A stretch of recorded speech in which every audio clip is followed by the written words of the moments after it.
พ่อกับแม่ทางภายซ้ายนั่นแหละทางอนิโมแหละเพิ่นได้ลงไปเฮือนพอได้มื้อเช้านี่ล่ะอันนี้ก็ยังอาบน้ำตะนุงนั่งแต่งตัวให้ลูกอยู่ก็มาพาลูกเขาตาว่าขอโทษมื้อเช้านี่เฮาก็บ่ได้ว่าสิเอาเรื่องอะไรหรอกแต่ว่าบอกเตือนไว้หั่นแหละเตือนหน้าย่านว่าอาศัยอีกคณะเฮาก็แจ้งให้พ่อแม่เพิ่นฮู้นำโอ้คนบ่แจ้งข่อยว่าสิเมื่อข่อยสิเอาในบ้านไปฮอดเฮือนพุ่นเด้ข่อยบ่ได้ยอมเด้บ่มาขอโทษ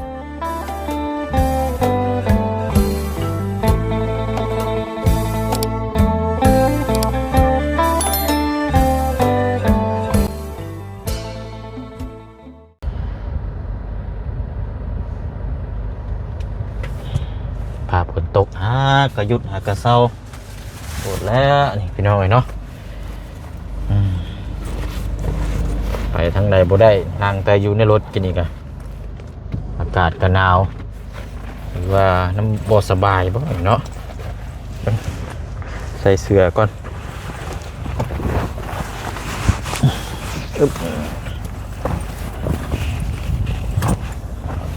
โอ้ยหลังก็เจ็บหัวเข่าก็ปวดพ่อก็ป่วยลูกสาวก็ถึกหมู่ลุ่มต้อยคุมตาจนล้ำพี่น้อยโพดมีแต่แนวแท้อันนี้โคตรแล้วอันนี้เป็นนี่ใดมันนี่เนาะไปโรงเรียนจะว่าไปเฮียนครึ่งมื้อจะว่าให้แม่ไปรับมาแล้วบ่จักพี่น้อยยันเจ็บปวดเพราะว่าถึกวัยรุ่นผู้ชายคนบ้านเดียวกันนี่แหละพี่น้อยเนาะอยู่บ้าน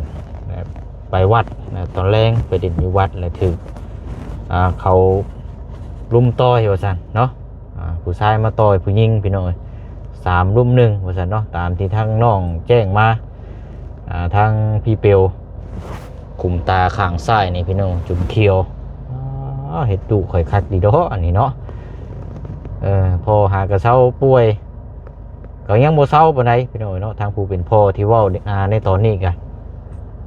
ยังเจ็บมานอนเอาเนี่ยอยู่ยังเจ็บหลังอยู่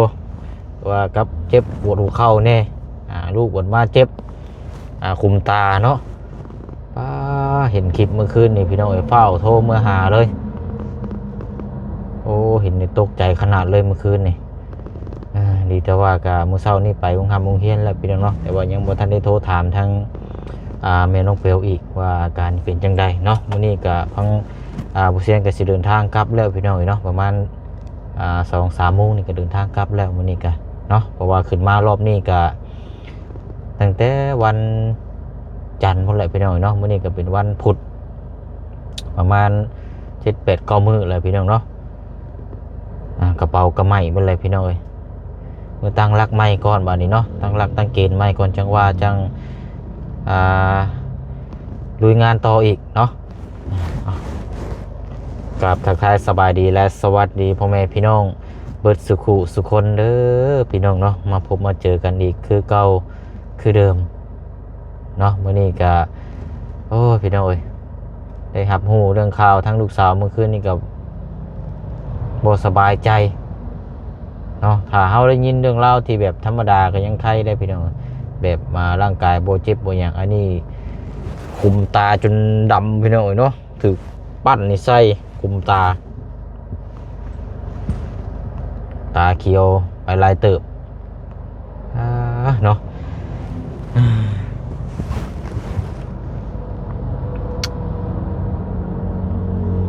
ช่วงนี้มีแต่ช่วงมรสุม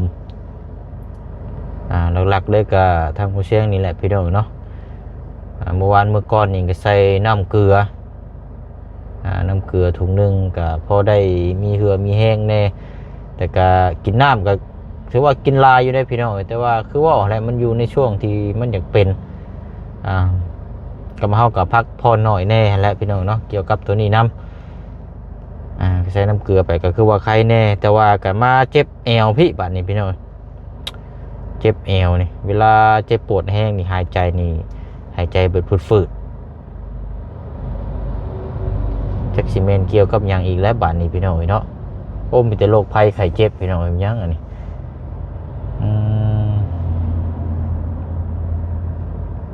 จับมือนี่ก็สิไปกวดอีกนี่พี่น้องบ่รู้ว่าสิเป็นยังไงเจ็บตรงเอวนี่บ่เสียงเอาอันนี้ติดซื่อๆนี่เอาแผ่นอันนี้พี่น้องเอาแผ่นอันนี้ติดพอได้เวลาเราขับรถให้มันยืดๆแล้วพอบรรเทาพอมีแห้งแน่นะพี่น้องเนาะ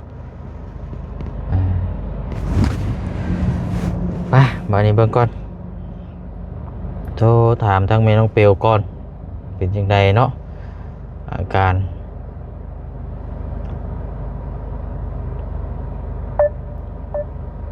จะว่าไปหาลุงแล้วบ่จ๊ะ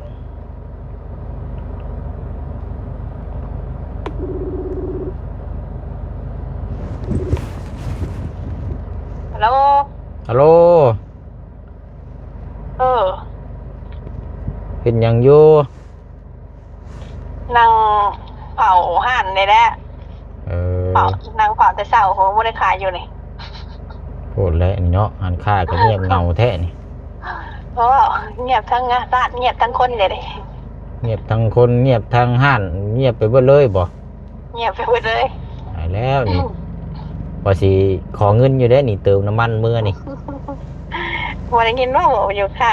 ขายกับบ่ได้ขายจังว่าเอาเงินใช้ให้บัตร ตายครับบ้านนี้น้ำมันเหลืออยู่ขีดเดียว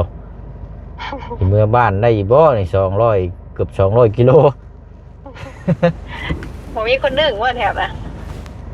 บ่มีแล้ว ป้านนอกละมันน่ะบ่มีบ่หมู่คู่กันหั่น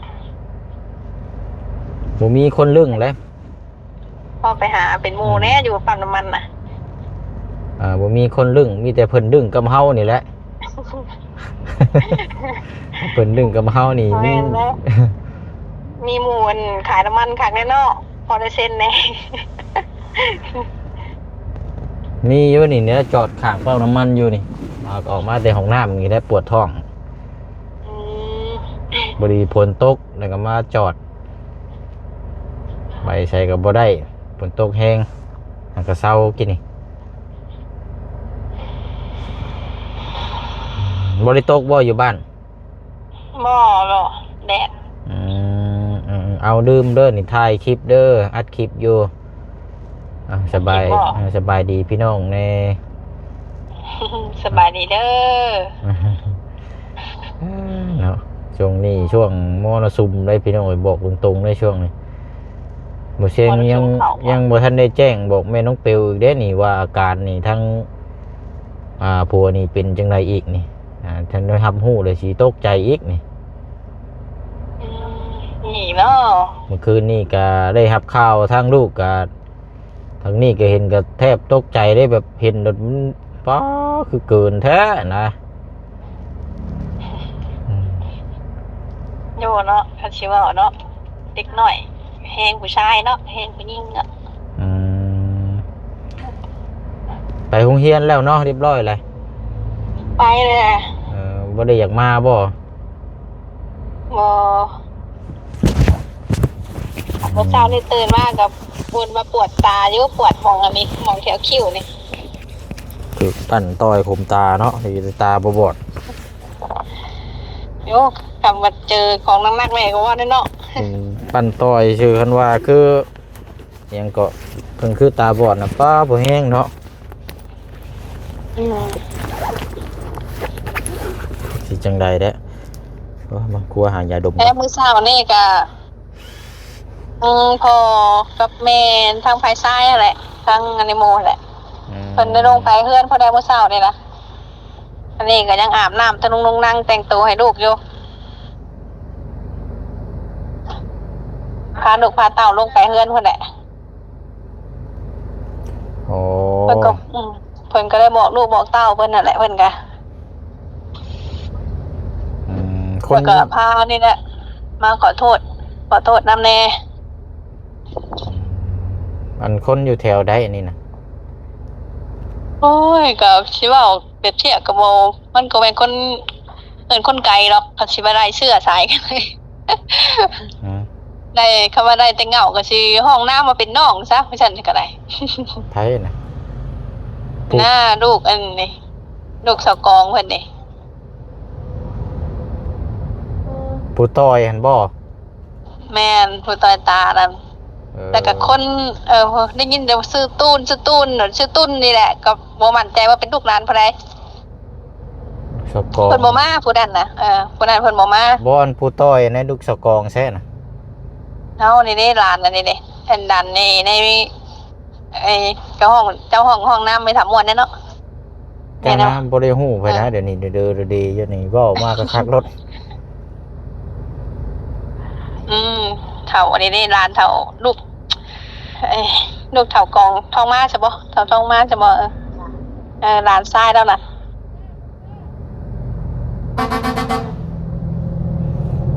จักทางใดเดี๋ยวนี้มึนตึ๊บเลยนี่ มันเต็มสิเอ้าหลานทั้งเขาแม่เฒ่าคะนี่แหละงาคะนี่แหละ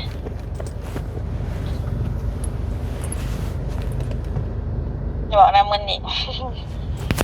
จักได้บ่ฮู้ได้จักคือคะใส่ นะเพื่อนน่ะอยู่ใกล้กับขามกับตรงทางนี่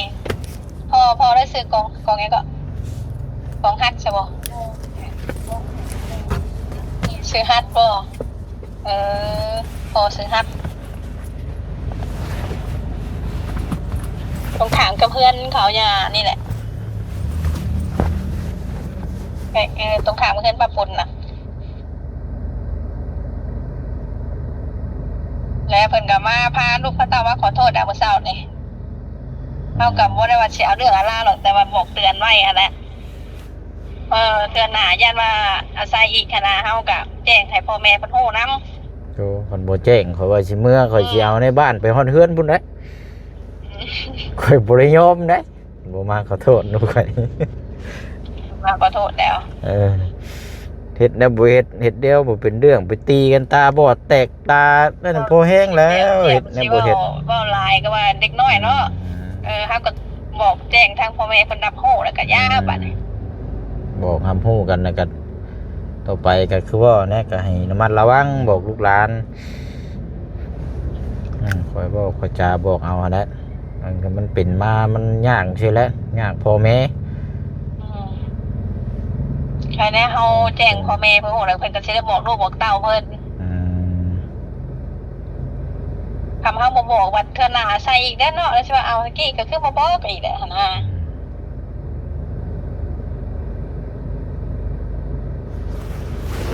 2-3 คนซั่นบ่เห็นเมื่อวานเพิ่นก็มาบอกเพิ่นบอก บ่ยังคนนึงเพิ่นบ่ลงคือว่าเพิ่นชวนกันอยู่ให้เพิ่นบ่ไปแต่ว่าผู้ต้อยนั้นลงไปซั่นบ่ลงบ่ได้ผู้ต่อยตาน่ะบ่เป็นหยังคันบ่ลงไปก็แจ้งบอกพ่อแม่และให้กับเจ้าทำฮู้ก็พอได้สั่งสอนลูกเอาเสื้อสีแดง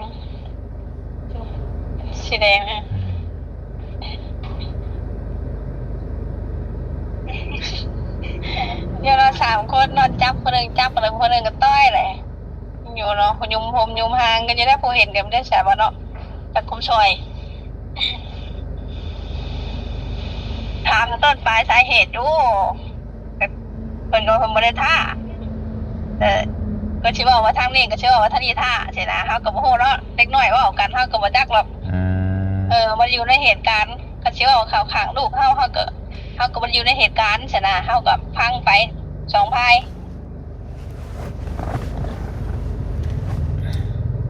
แต่ที่แน่ๆเนาะคือว่าแล้วผู้รู้มันก็จะเจ็บแน่ได้เหรอแต่ว่าหมู่ไปนำกันหลายคนก็บ่ได้ซอยเนาะเบิ่งซื่อๆบ่เพราะว่าหมู่ก็อยู่นอกบ่ได้ใดบ่จักคือกันหมู่แล้วกันบ่เด็กน้อยเนาะตั้งสิตีให้ละเอาง่ายๆซะเว้ายังมากมายหรอก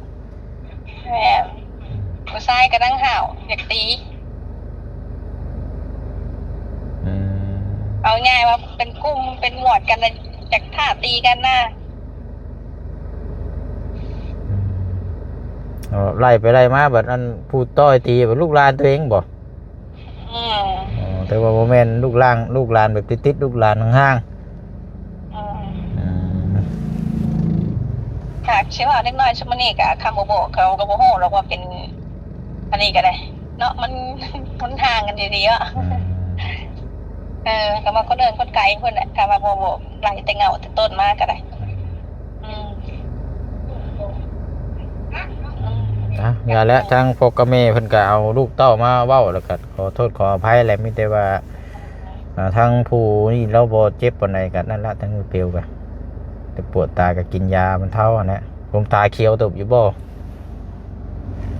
ตัดโปนิดนึงมาชาติเลยตัดตบเลยจักสิโปนี่แน่แหละขางหนึ่งมันโปขางหนึ่งจะโปขึ้น คนบัดคนซื่อซ้ำคนบัดคนอันบ่ดื้อซ้ำเนาะโอ้ยสัตว์เราดีตูนเนาะคนบัดคนแบบดื้อๆดีครับไปถึงมือต้อย ไม่ได้ช้ำน้อง เงินว่า เห็นว่าน้อย คำว่าทำซ้ำผู้น้องนะกันใหญ่มากก็สิปล่อยวางได้อยู่หรอกเมื่อเช้านี่ก็เมื่อเช้านี่ก็สิมีไผพอแล้วถามเนาะไอ้ตีจันหอมบ่เอาแม่ถามเอาดีๆได้ลูกเอ้ยวะขึ้นไปกันสิน่ะอีจันหอมมันอีจะไม่คนเป็นผู้ชายวะว่ากันสักคนสิว่าเนาะจนมากเพิ่นได้สอนผู้เอื้อยน่ะสอนบ่เป็นผู้เอื้อยน่ะผู้เอื้อยนั่นคือฮู้แล้วแต่น้อยแต่ใหญ่มากเราเป็นคนบ่ค่อยเว้านั่นแน่ญาติเลยนะมีแต่ลบและหมอนั่นน่ะ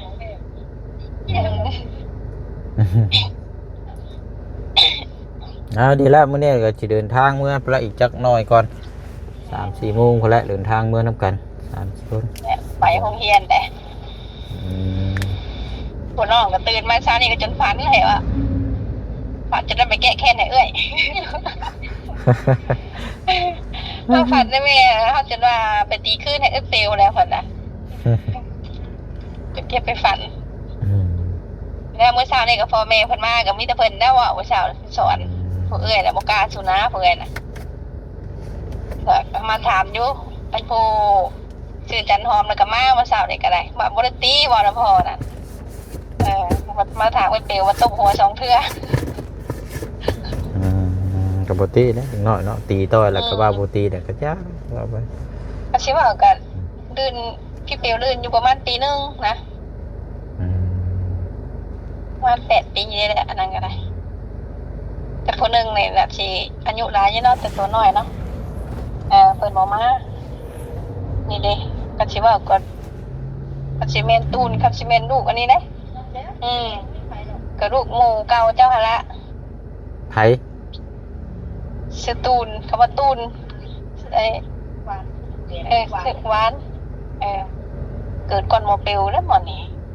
โอ้บักน่ะมันใหญ่เลยเด้น่ะมันรุ่นใหญ่เกิดได้หึงแล้วนะโอ้ชำพออันผู้ใดนั่นน่ะเกิดกายใหญ่แล้วว่าเป็นคนขยันเนาะแต่ว่าเราบ่ได้คอยอยู่น้ำพ่อน้ำแม่มีแต่พ่อแม่ไปเฮ็ดเวียกได้อยู่น้ำแม่เฒ่าก็เลยกลายเป็นหาเล่นหายังไปแบบบ่ค่อยอันนี้ปานใดเนาะเกิดจากห่างเหินพ่อแม่กันจังซี่แหละพี่น้องนั่นแหละพ่อแม่ผมบ่อยู่แล้วก็เลยมีไผดงมาเช้ามันบ่มีเรื่องนี้ไผก็บ่อยากรับผิดชอบแล้วเนาะจักจะบ่มีไผอยู่ใช่มั้ยจังเนาะเนาะมาขอโทษแล้ว2 คนน่ะ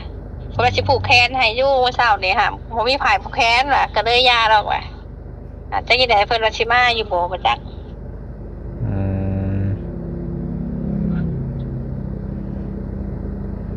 และบอกมาแล้วบัดมาโรงเรียนก็ให้โรงเรียนวัดแล้วบัดนี่ว่ะคุมแล้วบัดนี้คุมแล้วบัดนี้ได้แก้วขาดสิเจ็บแล้วล่ะว่าคือว่าแหละคุมแล้วบัดนี้บ่ให้ไปแล้วบัดนี้พอคุมแล้วก็มีเรื่องมีราวคนอยู่วิดขอวิดเข็นเด้อบัดนี้เด้อเนาะขาดสิเจ็บแล้วเนาะดินข้ามเลยพักกันลงไปวัดโตนำมา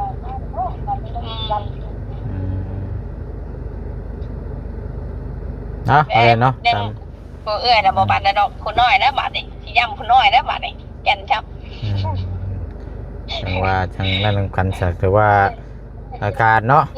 มันเริ่มนั่นขึ้นแล้วไปบอกเพิ่นได้รับโอ้วัด2 พายแล้วแจ้งบอกทางพ่อแม่แล้วก็โอเคแล้วบัดนี้ก็เจ้าหำฮู้กันก็ใครดอกมันว่ามันเกิดอีกแล้ว ทำโมเพื่อนแต่ก็เพื่อนก็สิโมโหว่าลูกเพิ่นไปเฮ็ดหยังสินะผมบ่จักพ่อแม่ก็โมโหบาดนี้แม่บอกหับโฮมกันได้เด้ ว่าเพิ่นเนาะเทื่อนี้อาจจะบ่เจ็บแห้งมันเทื่อหน้าเพิ่นได้บาดนี่ถ้ามันมีอีกเนาะย่านได้ว่าเอาไปกันไว้ถึงงูรุ่มอีกยังนักกว่าเก่าอีกกันนะเอากันไว้แค่แน่บาดนี่ แล้วจังว่าจังคุยน้ำกันอีกทีนึงแล้วก็จีคอยเมื่อและเจ็บเอวใช่ไหมจะว่าจะเป็นหมักขลังตายวายไปจักนี่กันนี่มันจีแจงกินนี่นะนี่แหละเจ็บเอวโอ้ยเนาะเบิดในหนึ่งเนาะเข่าเลยจ้ะเข่าก็ยังอยู่ได้เข่ากันใช่ขักสมานนี่เข่าแล้วก็เอวมาเพิ่มอีกรถจักอะไรเดี๋ยวนี้คือคนตายไปครึ่งนึงแล้วเดี๋ยวนี้เรามาขี่รถจักรมาเมืองยุ่ยจักยังวะเนาะขี่รถจักรมาเมืองเด้อไปเด้อชื่อยาหักไม้น้ำมีตู้นะช้ามัดเมื่อต้มก่อนหนุนแล้วว่าคือเช่าคักแทะว่าเอาเรา3 มันมาลองเบิ้งแต่ว่าหากมันเป็นไปได้ก็ว่าอย่างเมื่อกวดเบิ้งให้กระเจ้าซองเบิ้งแล้วเพราะว่ามันเจ็บเอวนี่ก็เจ็บมันบริยุทธ์ได้มันเจ็บตลอดเลยเป็นไปทั้งเนาะเป็นแหละนี่อย่างวะอย่างเมื่อกวดเบิ้งมันเจ็บลองมาเส้นทางบ้านเขาจะมางงเงกจะมากระดูกพิษร่องพิษแดงจ้ะจำคนตายไปครึ่งนึงนะเดี๋ยวนี้นะครับก็ออกไปลายกับเพื่อนว่าเฮ็ดคืออีกว่าชมอยอีกผู้คนอย่างว่านะโมบ่ได้เป็นเนาะคือคอยไปหาใช้น้ำเกลือมนั่นเพิ่นก็ว่าท่านนี่ผู้บางคนกะโอ้ยเห็นว่ามันโบเจ็บโบนั่นบ่มีไผอยากไปหาโมหรอกยาเพิ่นแหน่เพิ่นอยากว่าถามอย่างอื่นเขาใส่เขาแข็งแรงกับพ่อแล้วจะเฮ็ดได้ซะคำบ่ถ่ายคลิปก็บ่ได้มันเป็นงานบัดนี้มันเป็นงานข่อยเนาะต้องถ่ายแล้วเดี๋ยวบ่ถ่ายว่าพี่น้องก็บ่ฮู้อีกว่าเป็นหันเป็นนี่บัดนี้บ่เมื่อยแล้วนี่ก็คอยรอเห็นนอนคาเตียงอยู่อ้าวเป็นยังหัวยันพี่น้องคนโมโหสินี่แค่แน่แต่เริ่มต้นเลยสิตอนแรกเราเป็นแบบนี้ยันเมื่อนี่ยันสิไปกวดก่อนอะไรเมื่อนี่มันเจ็บเวลามันเจ็บนี่มันรู้สึกว่าหายใจมันก็อยากแบบบ่ค่อยเต็มอิ่มปานใดนะมันจะเกี่ยวกับหยังแล้วตัวนี้ง่ายๆช้ำคนตายไปครึ่งนึงแล้วตอนนี้นะคนตายย่างได้บ่คนตายได้ย่างได้นะโอ้ยแนวเจ็บแนวเป็นแท้ป้าจะจังว่ากันหมดแล้วบัดเมื่อกับจังว่ากันโอเคได้คอในเรื่องเงินน่ะโอ้เท่ได้นี่ดื่มน้ำมันนี่เมื่อนี่มาหลายมื้อหลายวันเลยนี่จะไปเป็นอะจะให้ค่าเปลี่ยนน้ำมันดินรถอยู่นี่นะก็ได้บืนมาเลยเด้อบืนมาคอยมาแล้วคอยไตมาเด้อมันใส่เนาะแถวไข่เด้อน้ำมันกับพ่อได้คิดจะจักออกไปเอาจากยังวะเอาป้าจะโอเคแล้วจะเด้อเดี๋ยวชียังว่ากันบัดนี้ดีแล้วเขาเจ้าคนก็มาคุยกันเลยเดี๋ยวเมื่อละมาจังว่ากันเมื่อบ้านมาซ้อมก่อนมาขอโทษเทิดชาติเด้โอเคเอา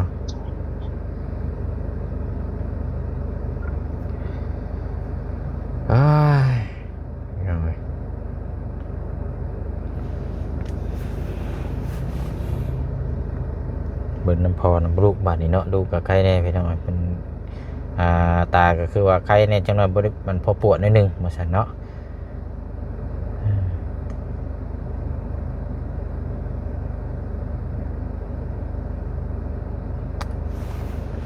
ไปเอาละพี่น้องเนาะจังว่าจังคุยน้ำกันบัดนี้สิเข้าไปเยี่ยมทางน้องไม้น้องทายก่อนไปบอกทางน้องๆเพิ่นก่อนเดินทางเมื่อก่อนรอบนี้ครับพี่น้องเนาะแล้วก็จังสิเดินทางคอยรอเดินทางเมื่อก่อนเนาะขึ้นมารอบนี้เนี่ยหลายมื้อหลายวันเลยพี่น้องเนาะเพราะว่าเฮาก็ การใช้จ่ายแหละเฮาเว้าตรงๆเลยพี่น้องเนาะค่าเช่าค่าห้องนี่ก็มือต่อมือคืนละ200,000แต่ละคู่แต่ละคนก็เริ่มถอยขยับเนาะแล้วก็เมื่อตั้งหลักแล้วก็มาใหม่จังซี่นะพี่น้องเนาะแต่ว่าทั้งหมดเชื่อนี่ก็เกี่ยวกับเจ็บแอวตัวนี้รุ่นตัวนี้บาดนี้พี่น้องว่านี่ใส่น้ำเกลือไปมาเจ็บตัวนี้อีกบ่ฮู้ว่าเป็นสาเหตุหยังเวลาเจ็บนี่เวลาหายใจขึ้นมันสิแบบฝืดๆก็คือหายใจบ่ติวิมนะพี่น้องสำคนกันสิว่ากับแบบครึ่งต่อครึ่งนะ50 50ตัวนี้นะเมื่อยกับเมื่อยกินเช้านี่ก็กินข้าวประมาณ3-4 คำกินบ่ลงพี่น้องเนาะบ่แซ่บพี่น้อยเนาะไปอะไรพี่น้อยอยู่ดีมีแห้งร่ำรวยคือเก่าคือเดิมเด้อเนาะนี่ก็ว่าเกี่ยวกับสุขภาพร่างกายพี่น้อยบ่มีภัยอยากเจ็บบ่มีภัยอยากป่วยอยากป่วยอยากเศร้าอยากอันโซ่หรอกพี่น้องเนาะแต่ว่ามันเลือกบ่ได้เนาะเลือกแล้วก็จังซี่แหละพี่น้อยแต่ว่าหนึ่งมาเนี่ยคือผู้เชี่ยวเนี่ยเป็นคน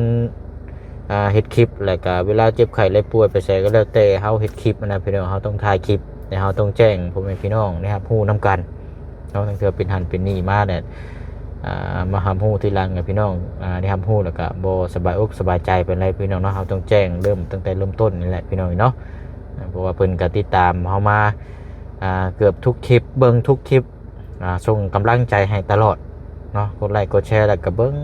ตลอดพี่น้องว่าสิไปใส่มาใส่ก็ส่งกำลังใจให้ตลอดเพราะฉะนั้นก็นี่แหละพี่น้องเฮามีหยังเฮาก็แจ้งบอกพี่บอกน้องนํกันเนาะเพื่อมีการแก้ไขปรับปรุงอะไรมันบ่ดีบ่งามก็บอกซอยกันเนาะพี่น้องเนาะเอามื้อนี้ทางมื้อเสียงเดี๋ยวว่าคลิปนี้ลาพี่ละน้องไปก่อนเนาะเดี๋ยวพบเจอกันในคลิปหน้าบ๊ายบายได้พี่น้องเด้อเนาะสบายดีพี่น้องบ๊ายบายเนาะ